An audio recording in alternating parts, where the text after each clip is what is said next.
If the president wants this election to be a referendum on amnesty, then I am going to enjoy welcoming Minority Leader Harry Reid back to Washington, because I guarantee you the American people are not interested in a president who thinks the #1 priority in this country, rather than dealing with the problems we have, is granting amnesty to millions of people who are here illegally.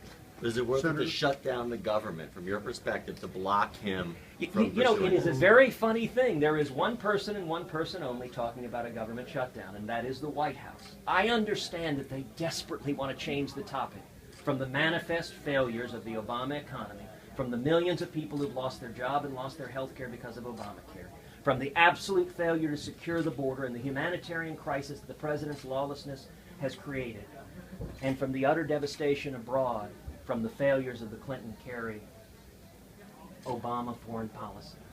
But at the end of the day, it's not going to work.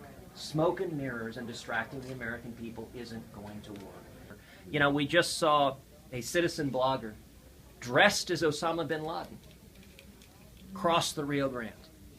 Now, nobody stopped him. Wow. And it suggests to you, gosh, if one person dressed as Osama bin Laden were to cross, how many other Osama bin Ladens could cross? It boggles the mind that the president doesn't have time to even visit the border. Right.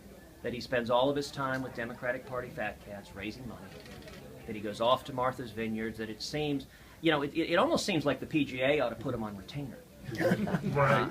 But, you know, look, I don't know about you, but I've never known anyone that plays that much golf. It's almost like he doesn't have a job, like he's retired or something. Right.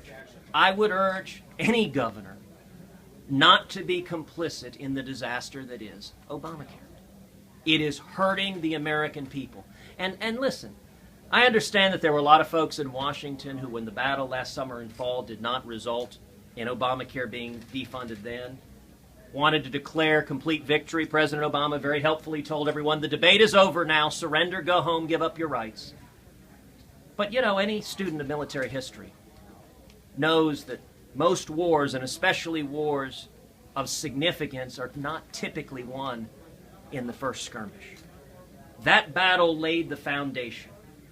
I think we're going to see in 2014, in 66 days, a second major step in that battle, which is a transformation in the United States Senate, retiring Harry Reid as Majority Leader. The key to repealing Obamacare lies with the American people. If you look to Washington, it's hopeless. But if you look to the American people, I believe we are going to repeal every word of Obamacare.